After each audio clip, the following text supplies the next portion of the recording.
Audiobook Top, your new home for the finest selection of audiobooks available anywhere.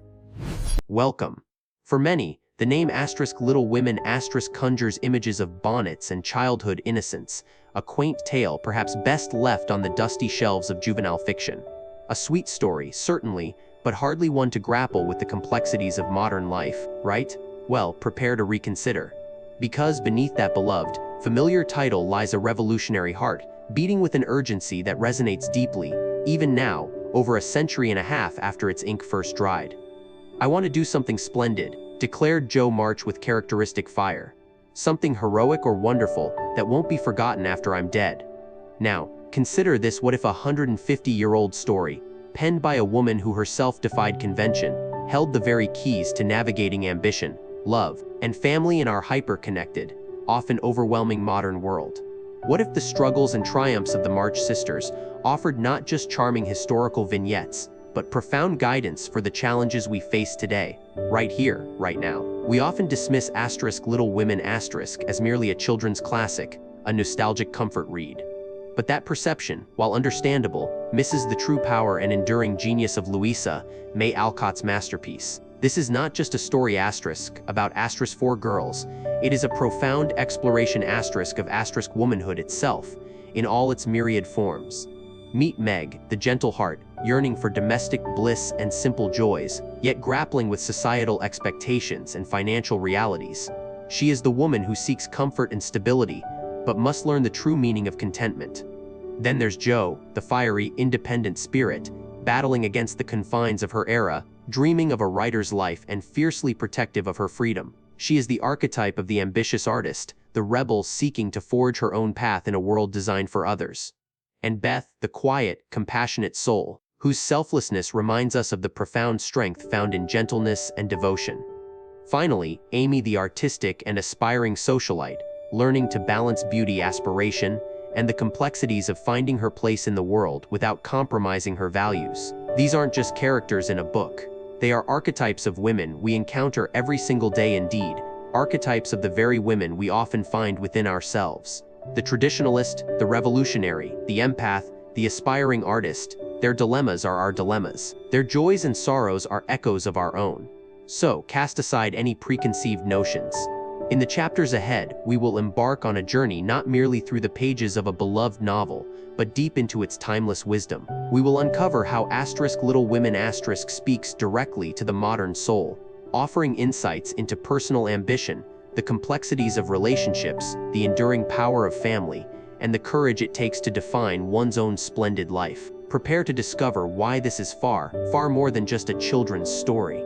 It is a guide, a mirror, and an enduring source of inspiration for every one of us, right here, right now. Welcome, dear listener, to a journey back to a place many of us hold sacred in our hearts, a world woven with simple truths and profound wisdom. We are about to immerse ourselves in Little Women, Louisa May Alcott's timeless masterpiece, a book that isn't just a story but a living, breathing cornerstone of literature. For generations, it has captivated readers worldwide, inviting us into the humble yet vibrant home of the March family, a place where four extraordinary sisters navigate the universal challenges of growing up, dreaming big, and finding their place in a world both vast and intimate. This is more than just a classic novel. It is a warm embrace, a mirror held up to our own aspirations and struggles, and a beacon of hope for what it means to truly live. For me, this book has always been far more than mere pages bound together. I first met the March sisters as a young, somewhat bewildered soul, searching for blueprints on how to be brave, how to be kind, how to pursue passions in a world that often seemed indifferent to them. It wasn't just a story about four girls.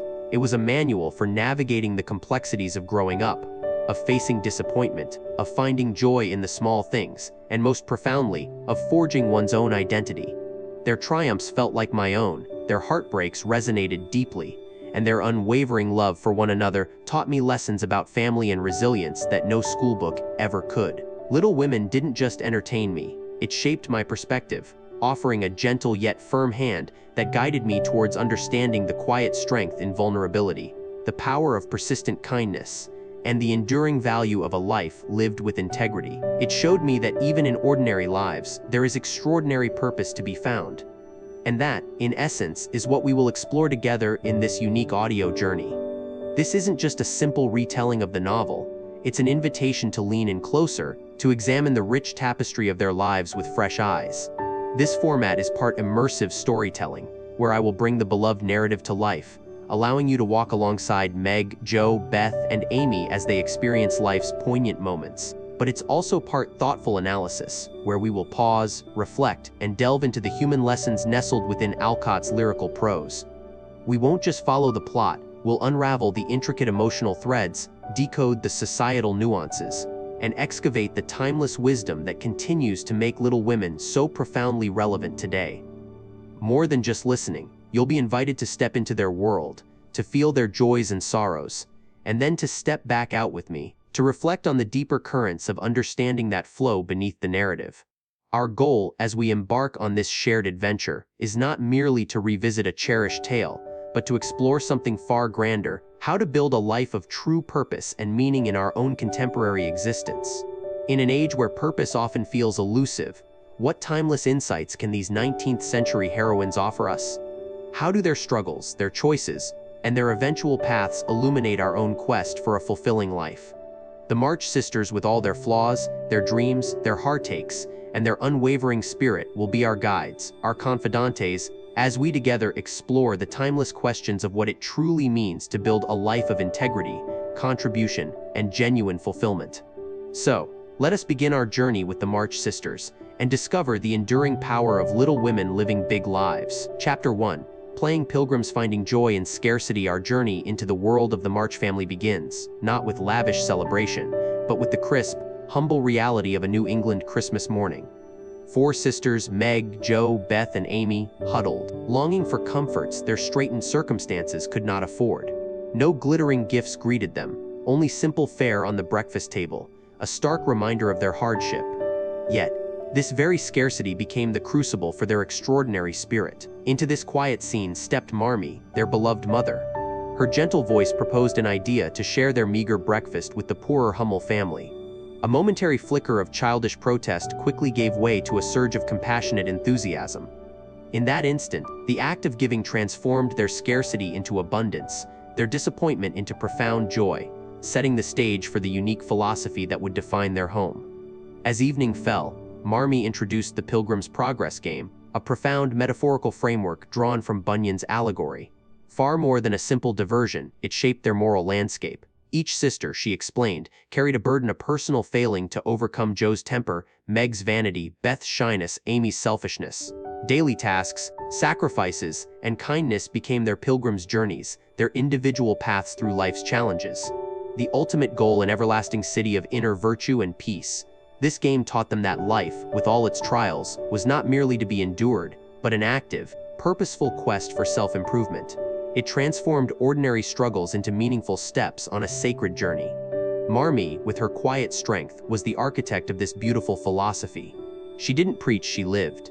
Through her gentle example, she taught her girls that true wealth resided not in material possessions, but in the richness of the heart, strength of character, and warmth of family bonds.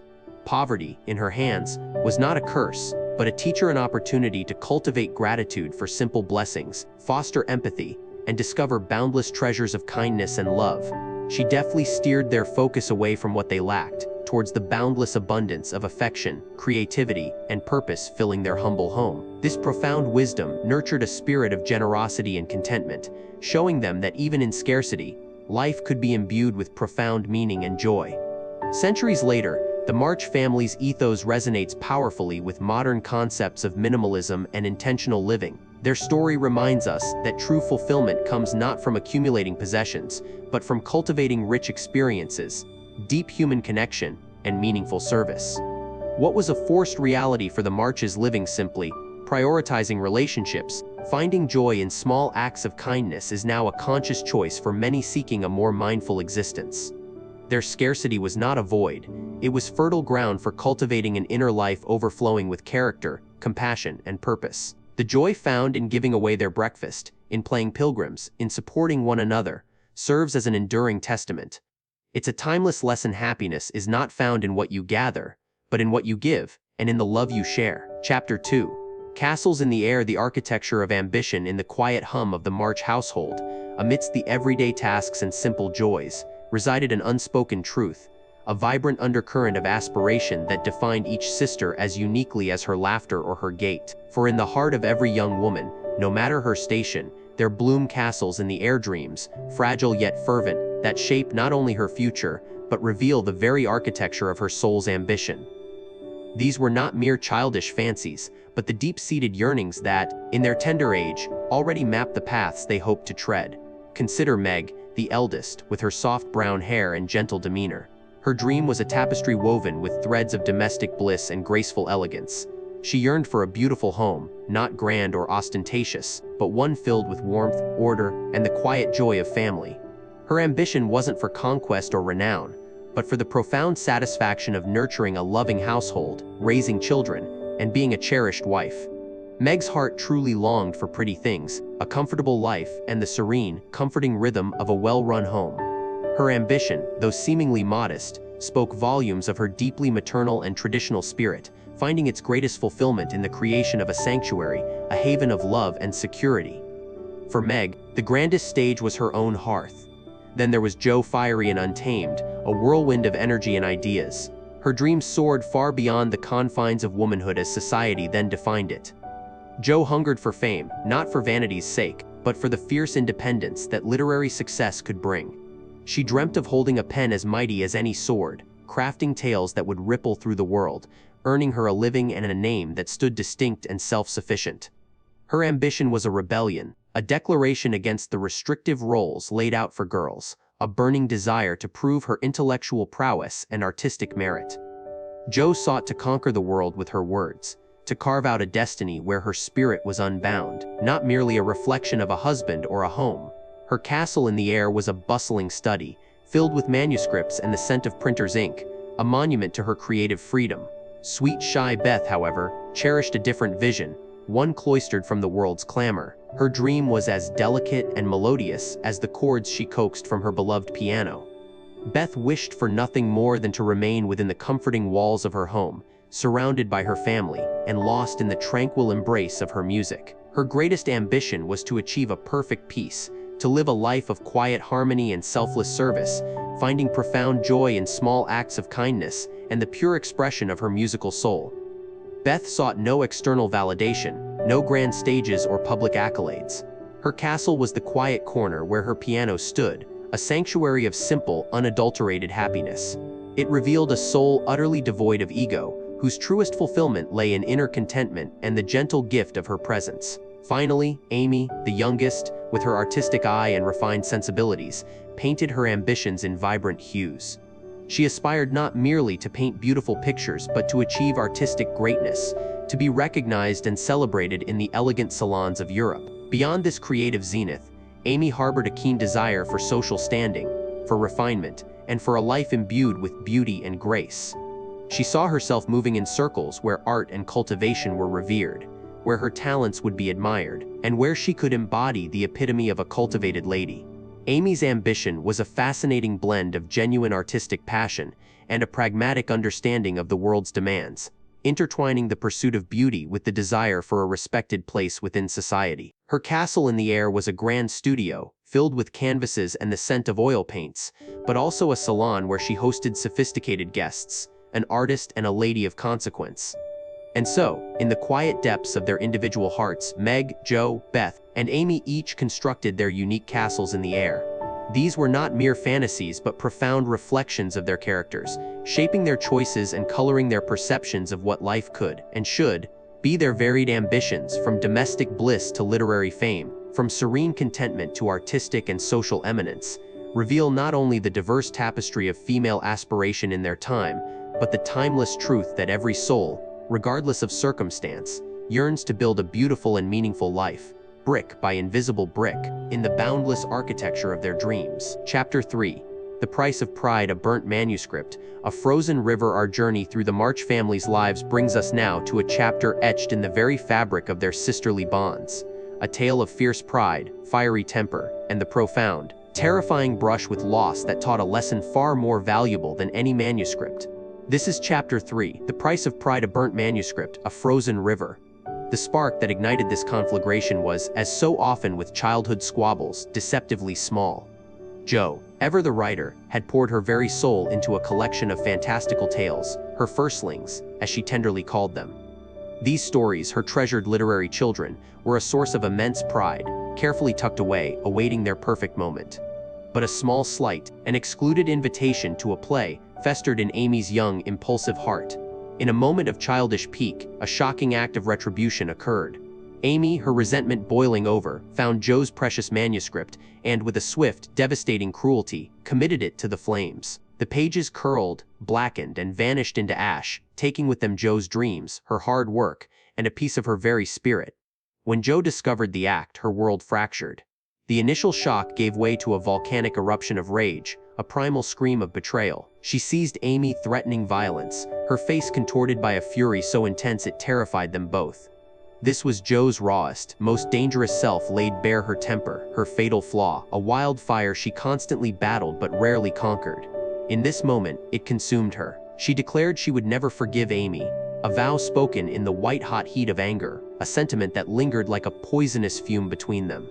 Jo's refusal to speak to her sister, her cold, stony silence, was far more punishing than any physical blow. The following day dawned with a deceptive beauty, crisp and clear, perfect for skating on the frozen river. Jo, still seething, refused to be mollified by Laurie's gentle teasing or Amy's tearful apologies.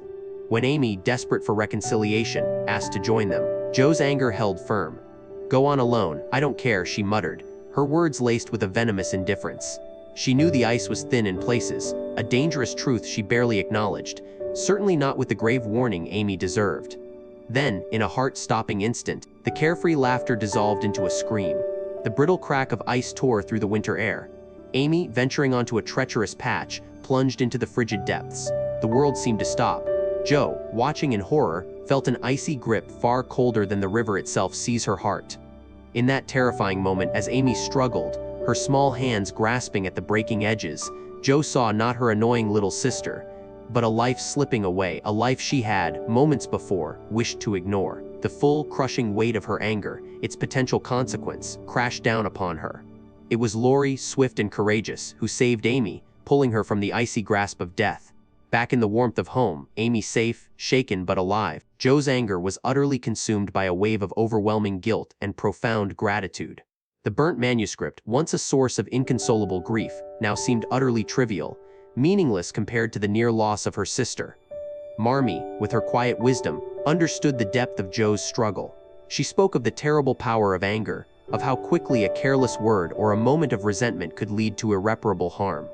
It was in the shared vulnerability, the fear still lingering in Amy's eyes, the raw remorse in Jo's, that a powerful lesson in forgiveness unfolded. Jo, humbled and heartbroken, confessed her guilt, her terrible fear that her unforgiving temper had almost cost her a sister. Amy, softened by her own brush with mortality, offered her hand. In that embrace, a deeper, more complex bond of sisterhood was forged.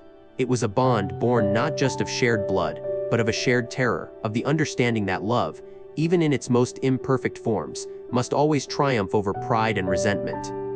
The frozen river became a crucible, burning away superficial grievances to reveal the precious, fragile gold of family beneath. Chapter 4, Meg at Vanity Fair, the allure of a different life. Welcome back, dear listener, to the world of the March sisters.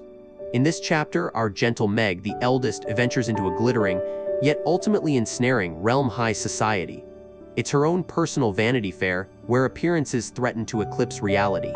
The invitation to spend a fortnight with the wealthy Moffat family offered Meg a tantalizing glimpse into a life of elegance and gaiety, far removed from her modest home. The Moffats delivered lavish entertainments, but with this luxury came an insidious pressure, a whisper that her simple dresses and natural manners were not enough. Before the grand ball, the Moffat girls orchestrated Meg's dramatic transformation. Her plain gown unsuitable, she was adorned in borrowed finery, a shimmering silk dress, perhaps too small, its daring décolletage making her blush. Her simple hair was artfully coiled with artificial flowers, her busy hands, encased in delicate gloves. Rouge and powder completed the look. Staring at her reflection, Meg scarcely recognized the fashionable, artificial young woman.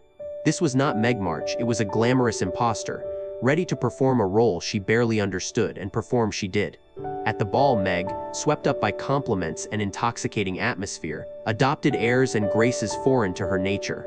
She flirted, laughed too loudly, gossiped, feeling a growing chasm between her pretended self and the authentic Meg who longed for home. The dazzling illusion of chandeliers, music, and chatter only deepened her discomfort. This perfectly illuminates social pressure and keeping up with appearances. Meg, like so many, felt the intense pull to conform, to gain acceptance from a group with different values. Her borrowed clothes mirrored her borrowed personality, sacrificing authenticity on the altar of temporary social acceptance, realizing the cost was her very sense of self. It was during this charade that Laurie, ever perceptive and direct, spotted her. He saw past the borrowed plumes and the forced smile. "Is that Meg?" he playfully asked, with genuine concern in his voice. "Why, you're not yourself tonight, Daisy. What are you doing dressed up like a butterfly?" His candid observation, though a jolt, was a lifeline. It was a friend reminding her of who she truly was, seeing beyond the manufactured facade to the genuine spirit within, a mirror reflecting the truth of her situation. That evening, as the false glamour faded, Meg felt profound shame and longed for her simple home. The Moffat's glittering world turned hollow. She yearned for her own comfortable dresses, for honest conversation, and for the embrace of a family who loved her for who she was.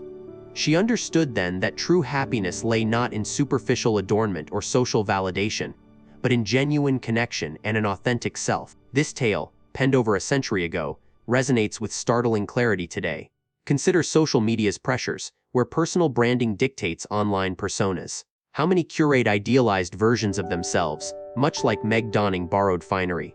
We select filters, craft captions, share only flattering angles, chasing likes and followers in a digital Vanity Fair. This quest for validation, often at the expense of our true selves, mirrors Meg's struggle. The challenge to remain authentic in a world rewarding performance is timeless. Her discomfort reminds us that while stages change, the pitfalls of seeking acceptance through inauthenticity remain eternal. Meg's brief foray into high society taught her a valuable lesson: the most precious adornment is not silk or jewels, but the unvarnished truth of one's character. In returning to her true self, she found a richness far deeper than any wealth could provide. Chapter 5. Jo's Literary Secret: A Woman's Right to a Voice. Welcome back, dear listeners, to a chapter that truly encapsulates the spirited heart of our Jo March. We've seen her dreams, her rambunctious energy, but now we delve into her secret ambition, one that would quietly, yet powerfully, redefine her place in the world. This is the story of Jo's first audacious steps as a professional writer, a journey marked by courage, compromise, and the burgeoning realization of a woman's right to a voice. Imagine Jo, her heart a drum solo beneath her practical cloak, her beloved manuscript a small, potent testament to her inner world tucked discreetly into a reticule. Her trips to the publisher were clandestine pilgrimages, fraught with a nervous excitement that made her feel both utterly terrified and thrillingly alive. She'd slip through the bustling city streets, a figure of quiet determination, her mind brimming with the tales she'd spun. To simply dare to walk into such an establishment, to offer her words for public consumption, was for a young woman of her time an act of remarkable bravery. Then came the moment, that utterly exhilarating moment of her first sale. A modest sum, perhaps, but the crisp $5 bill felt like a king's ransom, not merely for its monetary value, but for what it represented: validation, a tangible reward for the audacious act of putting her voice out there. It was proof, undeniable and real, that her inner world held value, that her words had a place beyond the confines of her attic sanctuary. The thrill of seeing her name, or rather, her chosen pseudonym, in print for the very first time must have been akin to a bird taking flight, a liberation of spirit. The stories Jo wrote, however, were not the profound literary masterpieces of her grandest aspirations.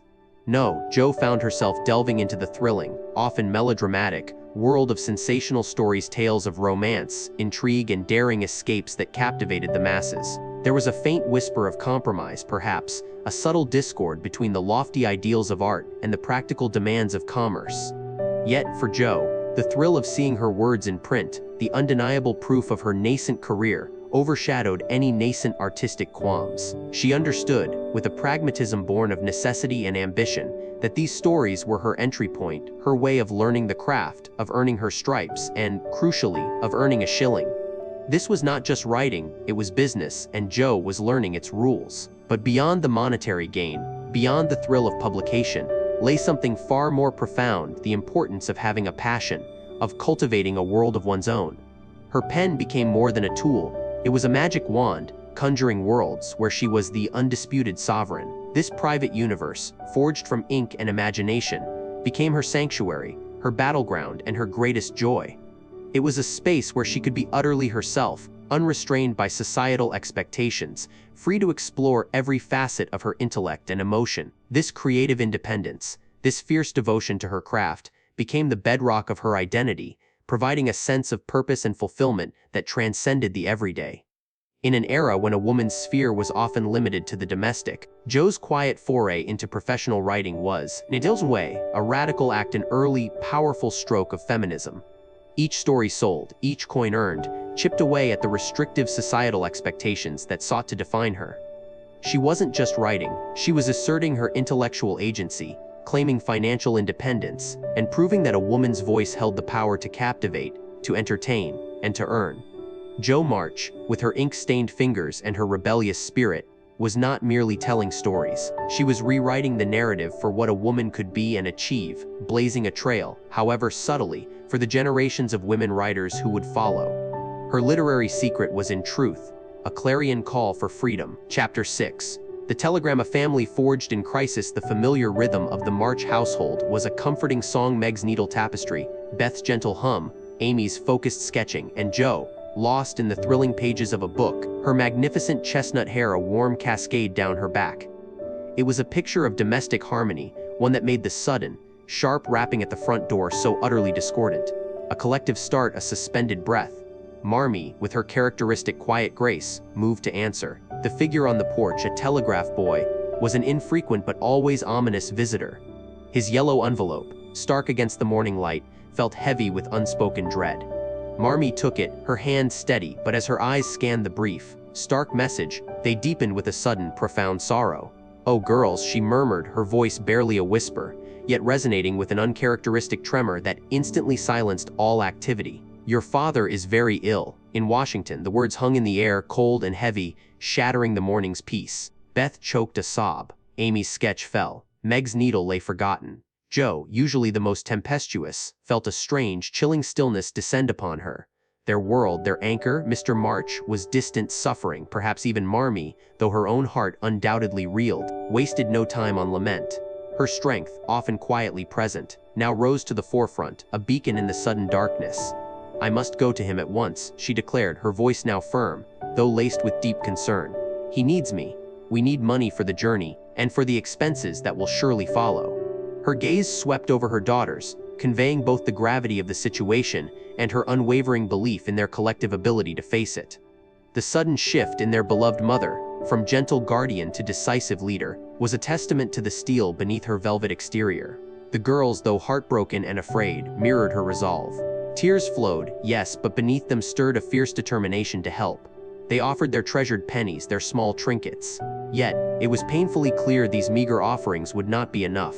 It was then, in the suffocating silence of shared worry, that Jo's gaze fell upon her reflection, her hair, her abundant, glorious, heavy chestnut mane, her one true vanity, the very pride of her wild heart.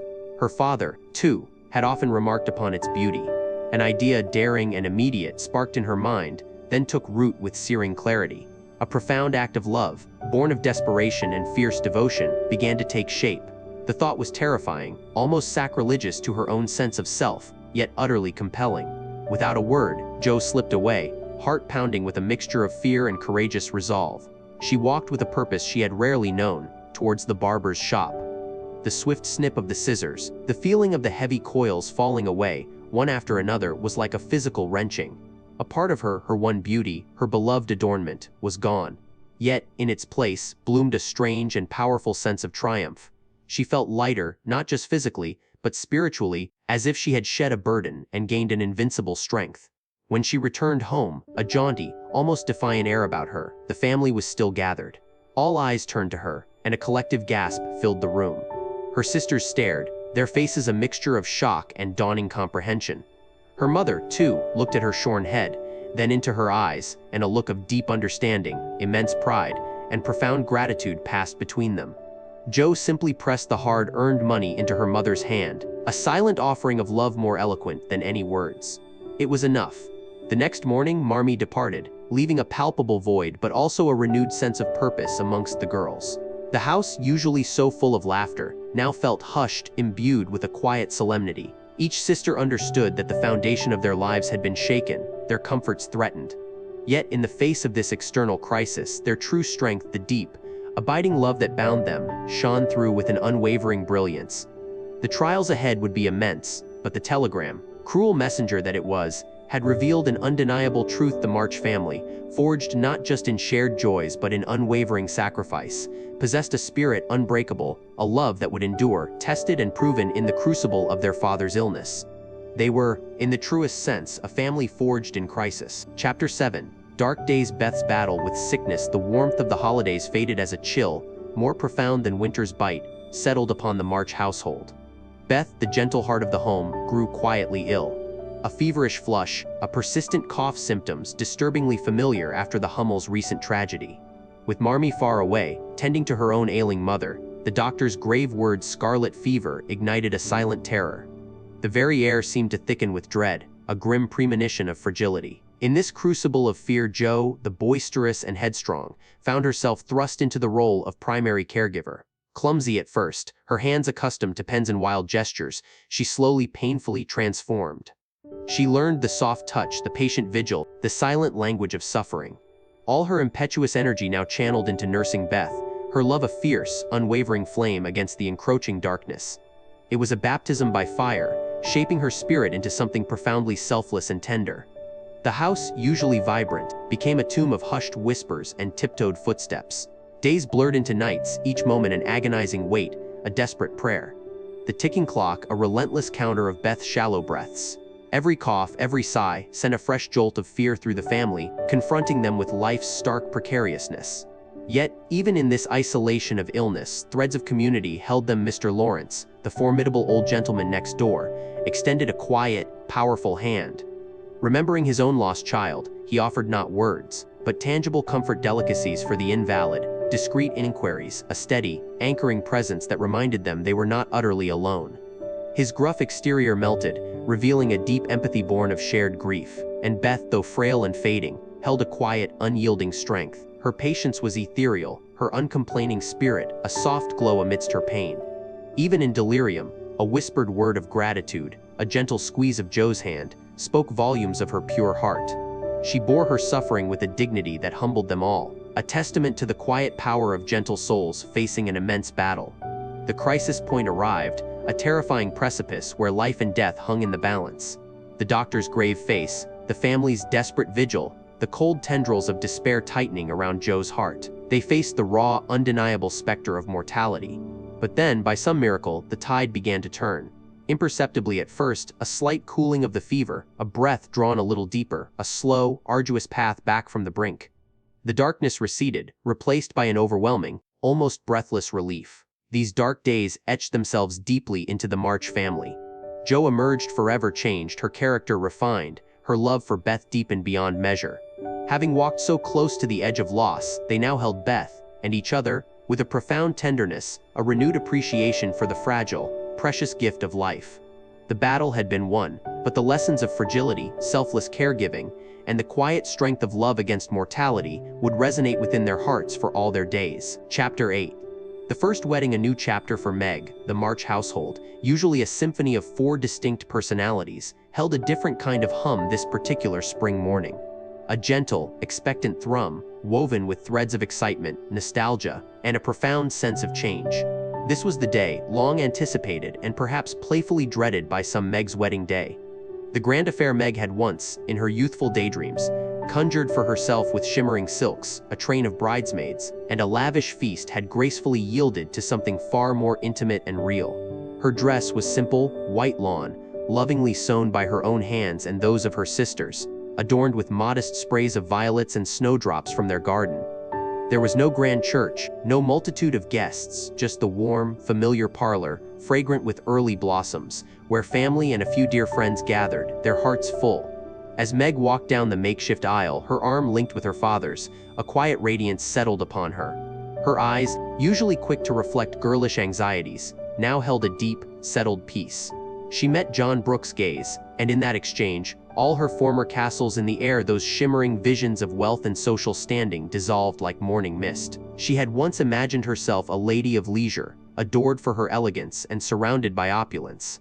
Yet, here she stood, choosing a life of humble beginnings, of shared duties and simple joys, with a man whose greatest riches lay not in his pockets, but in his unwavering integrity, his gentle strength, and his boundless love.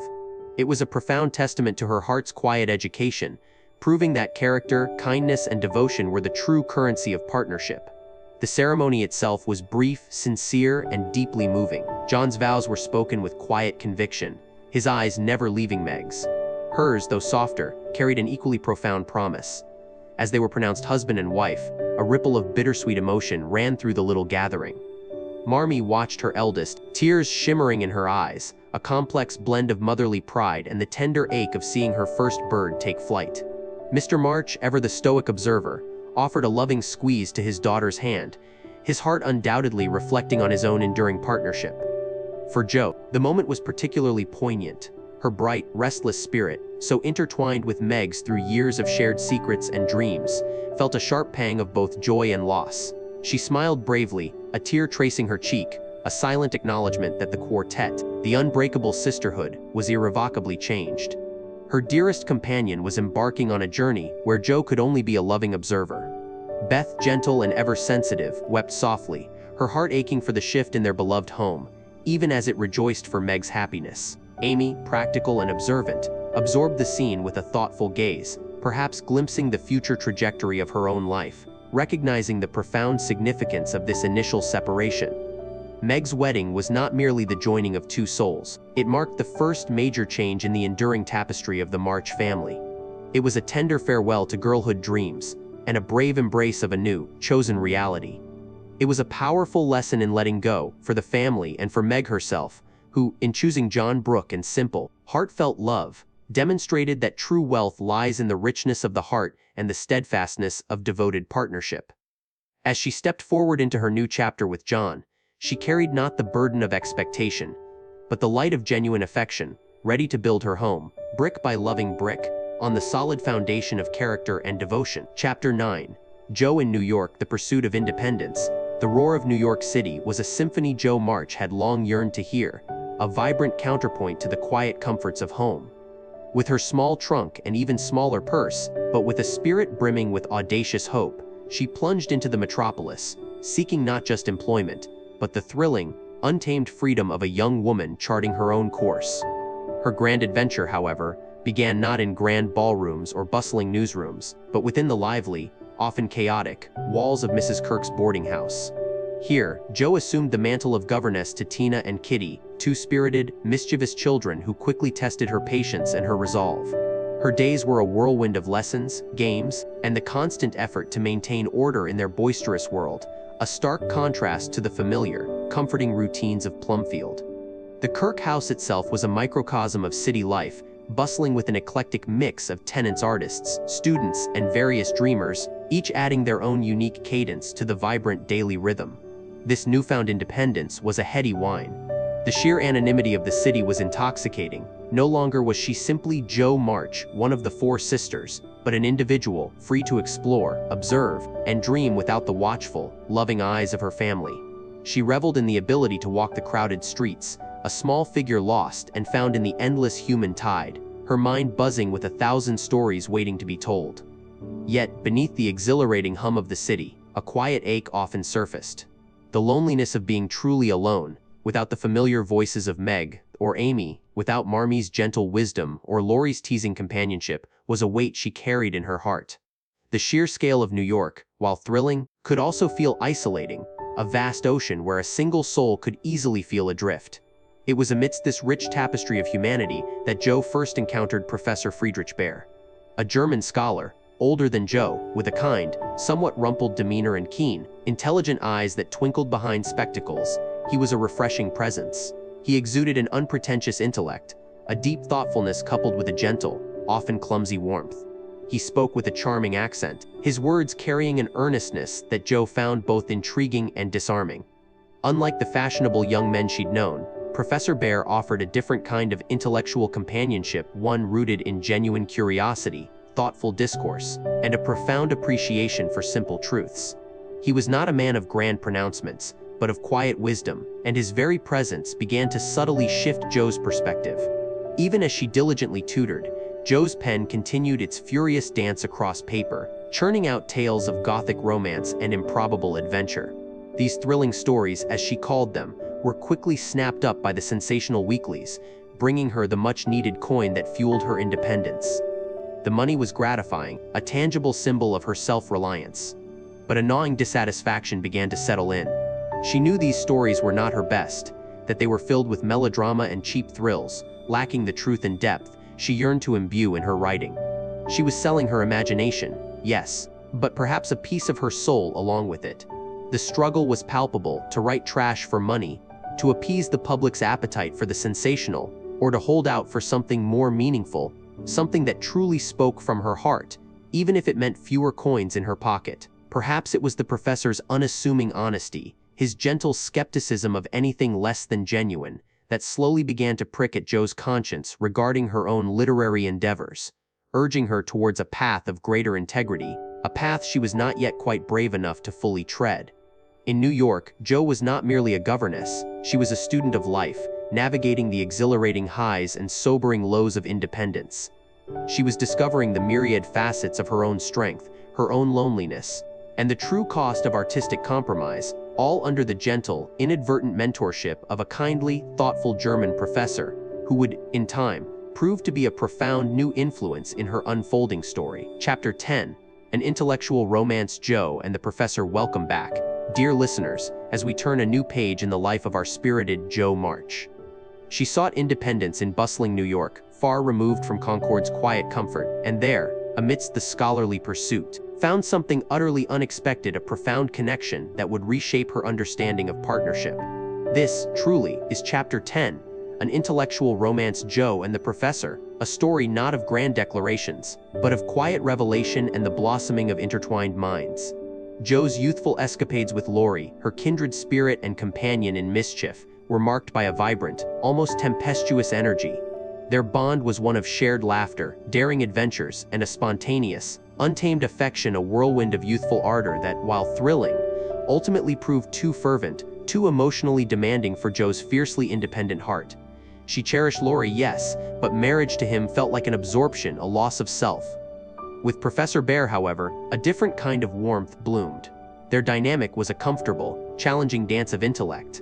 He offered not a fire to consume her, but a steady, guiding light, a relationship founded not on youthful impetuosity, but on the enduring strength of mutual respect and profound understanding.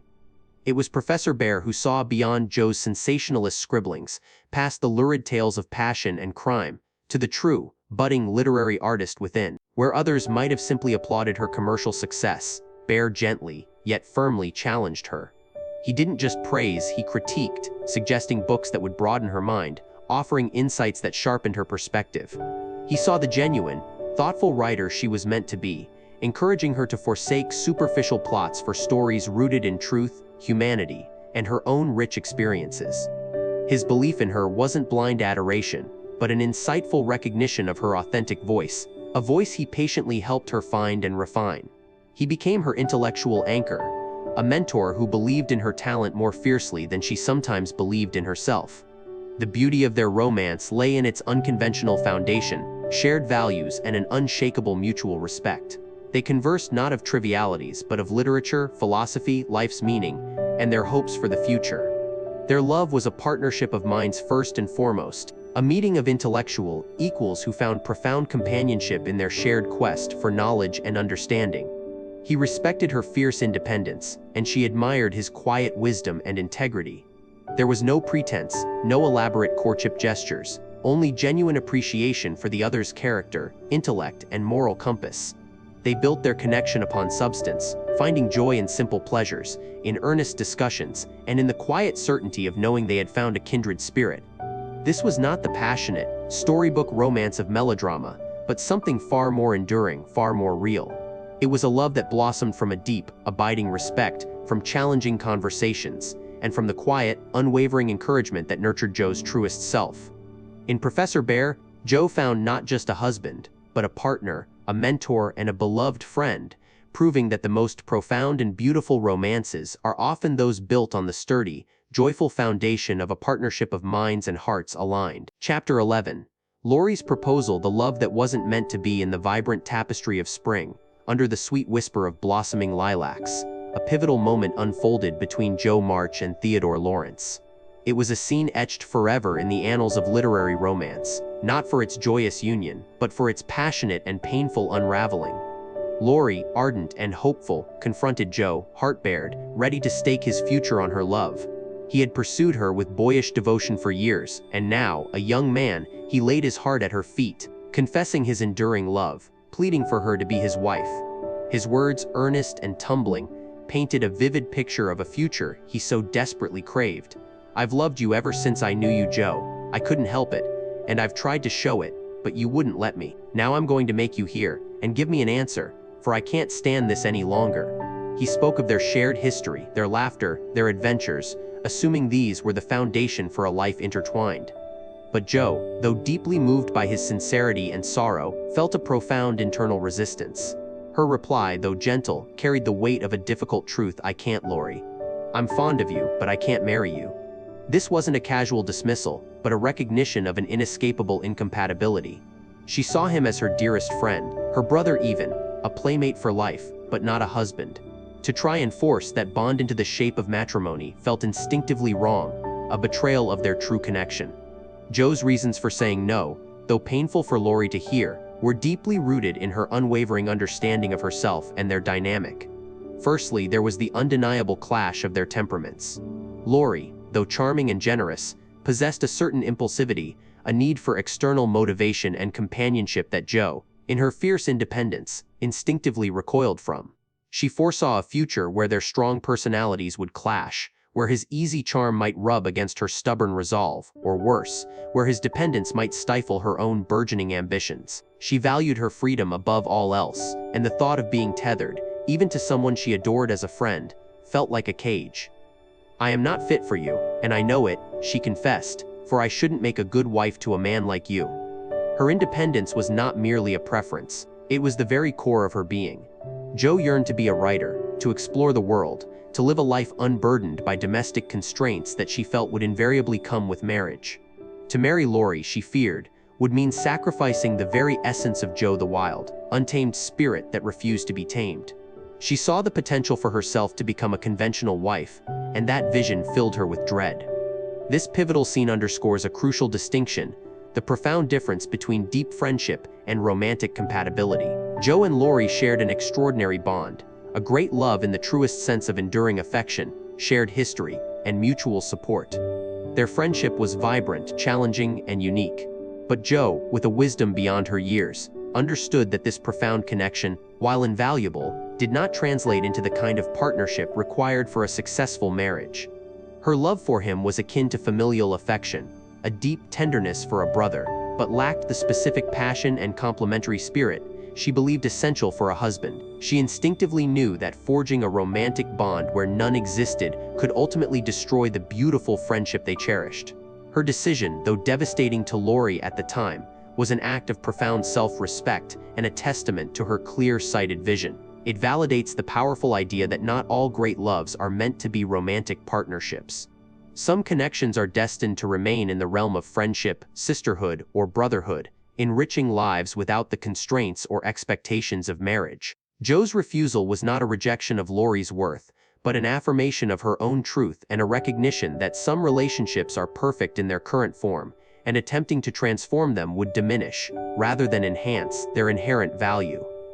Joe's decision, painful as it was ultimately the right one for her, for Laurie, and for the preservation of a love that, though not romantic, was enduring and true. Chapter 12. Amy in Europe. The artist comes of age. The grand tour of Europe unfolded before Amy, not merely as a string of picturesque locales, but as a crucible for her burgeoning self. Under the discerning eye of Aunt Carol, and later, Mrs. Kirk, Amy diligently applied herself to absorbing every lesson the continent offered.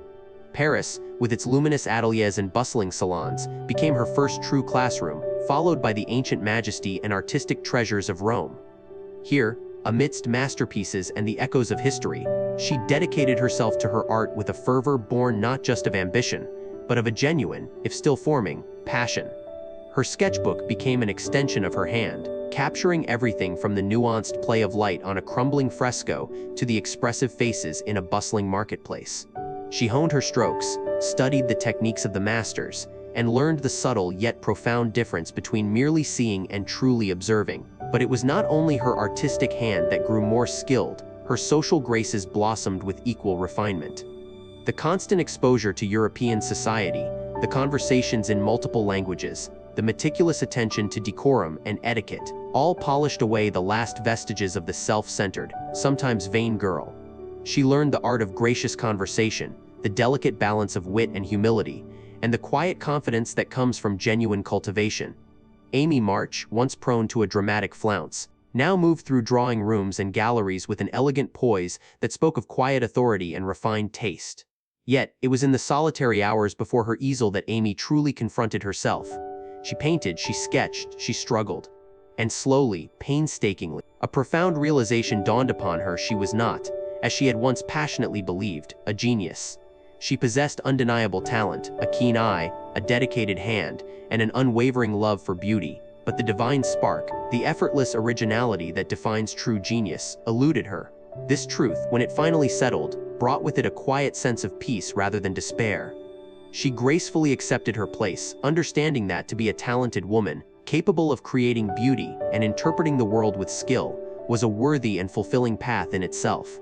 Her ambition shifted from the dizzying heights of singular fame to the more grounded, yet equally rewarding, pursuit of excellence within her reach. This newfound pragmatism extended to her views on life's other great questions, particularly love and marriage. The romantic idealism of her youth, which had once envisioned a brilliant, wealthy suitor, began to temper with a mature understanding of companionship. Europe, with its spectrum of unions, some born of passion, others of convenience, many of mutual respect and shared purpose, broadened her perspective. She came to see that while a comfortable future was certainly desirable, true partnership, founded on shared values, genuine affection, and intellectual compatibility, was infinitely more valuable than mere glitter or status. A true home, she realized, was built on far more substantial foundations than a grand fortune. It was with this evolved spirit that she encountered Laurie again, adrift and languishing in Florence. The boyish charm had faded, replaced by a listlessness, a melancholic air that spoke of wasted days and unfulfilled potential. He was still reeling from Joe's rejection, indulging in a self-pitying ennui that Amy, in her sharpened maturity, could not abide. There was no room for sentimental coddling in her heart for his current state.